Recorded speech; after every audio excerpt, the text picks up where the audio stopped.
Every life is built twice, first in the mind, then in reality.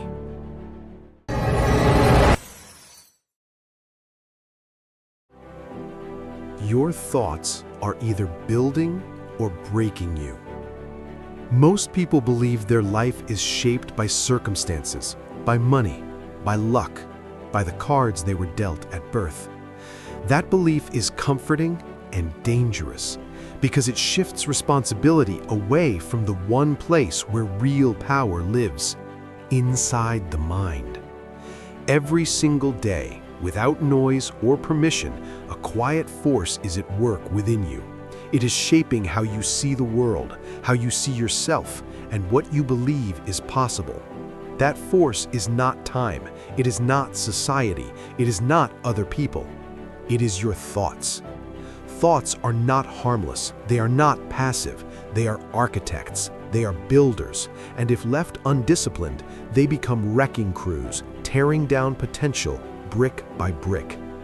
Long before Thomas Edison lit a single bulb, he carried the image of light in his mind while the world laughed at the darkness he refused to accept. Before Abraham Lincoln stood before a nation divided, he stood alone with thoughts that refused to surrender to defeat after failure, loss, and humiliation. These men were not powered by circumstance, they were powered by an inner narrative stronger than external resistance. What you tell yourself in private becomes what you live out in public. A thought repeated becomes a belief acted upon becomes a habit, and a habit practiced daily becomes a life. Most people never notice the moment things begin to break. It does not arrive with drama. It starts quietly, a sentence whispered inwardly, "Maybe I'm not cut out for this." Another thought follows, "Others are better than me."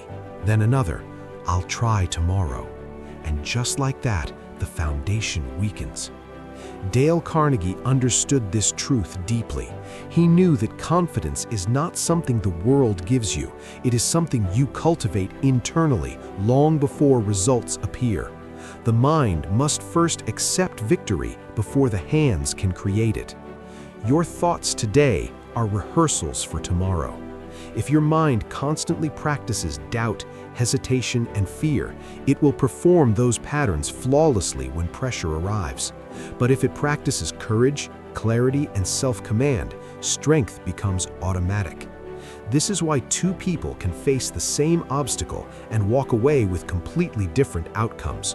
One sees proof of limitation, the other sees training. The difference is not intelligence, it is not talent, it is not luck, it is thought discipline. Every great achievement in history began as a quiet refusal to accept a limiting thought. Walt Disney was told he lacked imagination. Henry Ford was told his ideas were foolish. Carnegie himself rose from poverty, not by force of circumstance, but by mastering the inner dialogue that most people never challenge. The world will always provide reasons to shrink. Your mind must provide reasons to rise. And the most dangerous thought of all is the one that goes unchallenged. Because thoughts, when ignored, do not fade. They multiply. They multiply into attitudes. Attitudes harden into identities.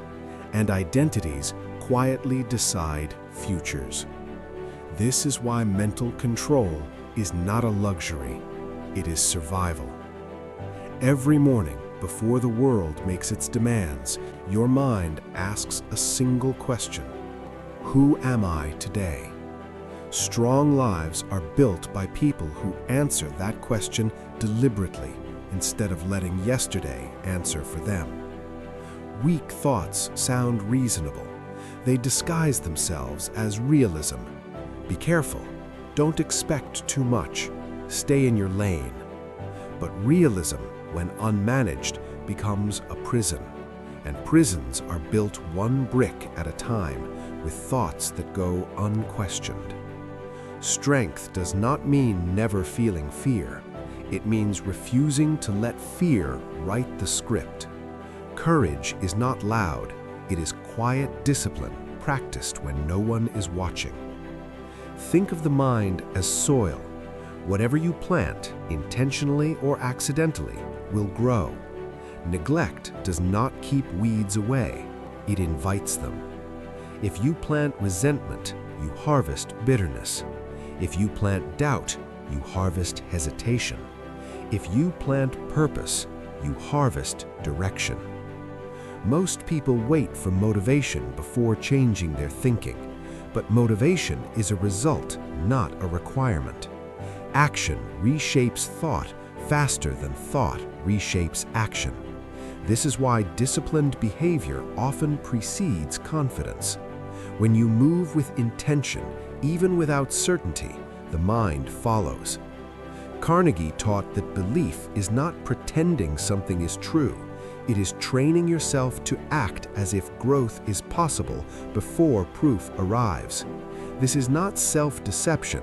This is leadership of the self. Your thoughts should work for you, not against you.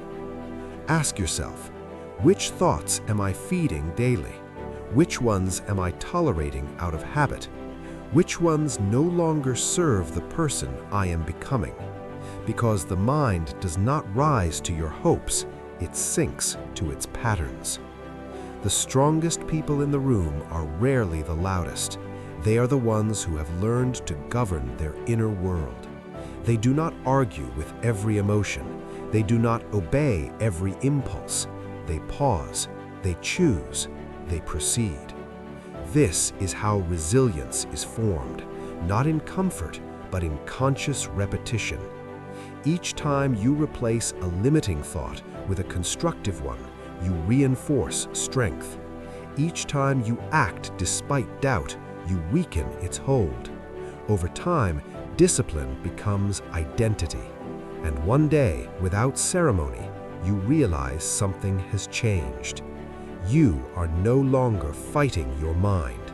Your mind is fighting for you. And when the mind begins to work for you, life stops feeling like resistance and starts feeling like direction. This is where most people turn back, right at the edge of inner authority, because it requires responsibility. No excuses, no blaming circumstances, no waiting for permission.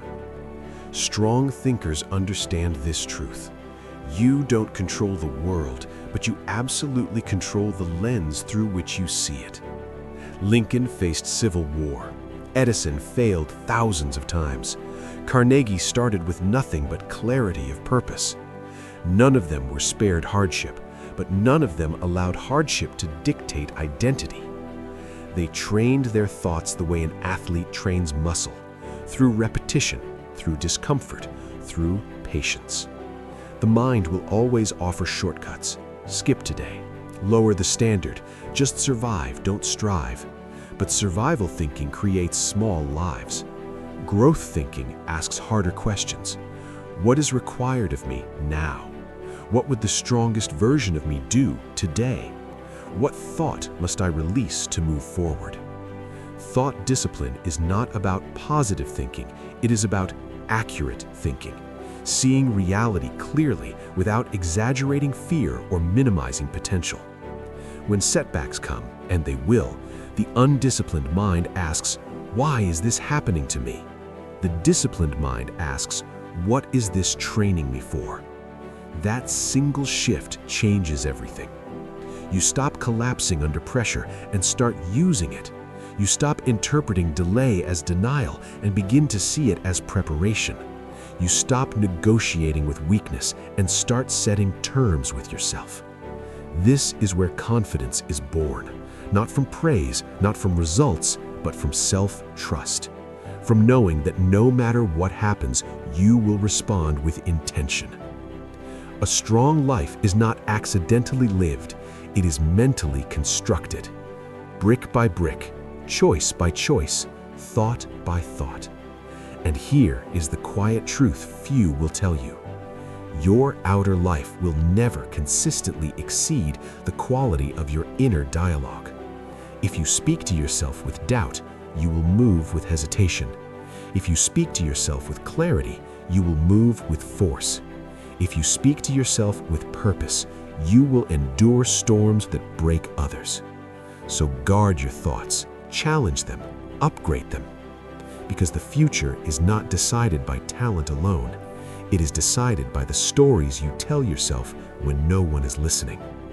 And the moment you master that voice, the moment you refuse to let it tear you down, you stop merely existing and you begin to build a strong life from the inside out. This channel isn't for everyone.